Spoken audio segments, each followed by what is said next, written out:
Meet Victor Parham, the 25-year-old Belize City resident who decided to return to secondary school after being expelled twice at the age of 15. His expulsion led to him spending the next 8 years of his young life involved with gang activity. Parham was born and raised in one of the most notorious areas on Southside Belize City, known as 123rd. He has borne witness to numerous acts of violence. Disobedience resulted in Parham being kicked out of 2 different high schools, including Nazarene and Maud Williams. You know, enough teenagers go dig to you understand? Like,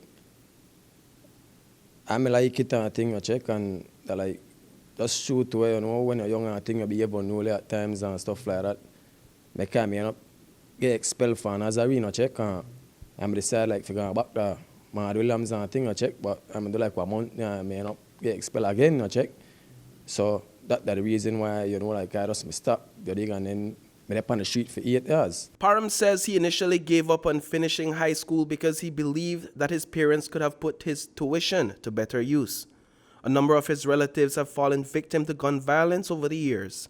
In July 2016, Parham was walking along with his cousin, Devin Parham, on Cemetery Road when a gunman approached them and unleashed a hail of bullets in their direction. Devin Parham was shot 9 times. He died on the spot.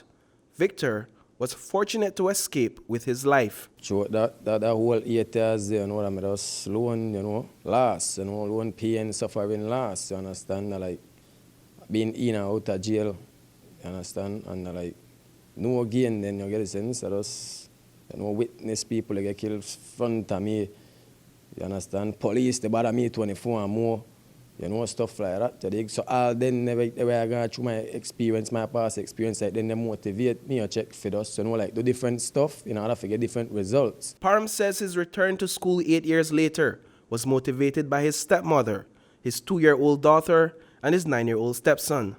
They, along with those tough experiences he had in the streets, made him realize that it was time for him to change the course of his life. I feel real good, man. You know, after 8 long years, you understand, I just, you know, pain and suffering and stuff like that on the street. But, you know, I feel real good to me. I think, for, you know, they were my classmates, my teachers, a lot of love, you understand.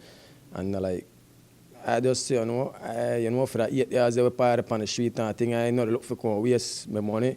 You know, can waste, because I get help, and I think financial wise, I'm going back to school too, I think. Thanks to my stepmother and stuff like that to check on. Like I say, I can't make no people, you know, I can't let down myself, my family. Say where they go now. I will capitalize on that, you know, just do what I need for the one, you know.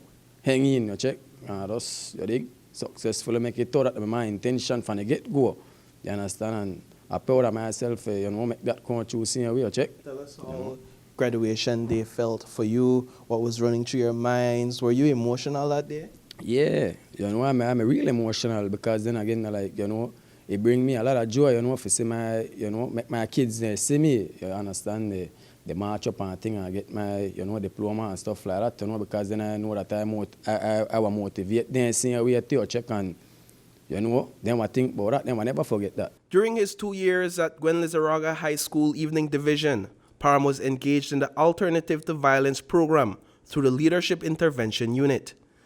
The Alternative to Violence program focuses on violence interruption and building anger management and mediation skills. William Dawson, the chairman of LIU, has been at Parham's side in this leg of his journey. I'm very happy that Channel 5 chose to highlight Victor's story. I think we focus too much on the negatives, and stories like these should be inspirational to those young men who believe that they can't make it out. We hear this so often that young men and women are disappointed, you know, they're not focused on trying to be better, but when you have stories like these, I'm sure that it can inspire and motivate some young man or young woman out there who said, I can't do it, and that's the takeaway from all of this. I learned a lot of stuff too, man, you understand?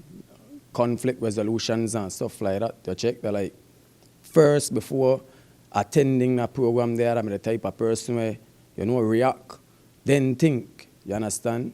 But after attending the program, I successfully completed it, like, you know, it make I watch life, view life different then, you understand? Like, for every decision I make today, you know, I think before, you understand, react. Parham shared some insight for those who may have had experiences similar to his and are inspired by his story. I just want to understand that, just believe in yourself to man, check.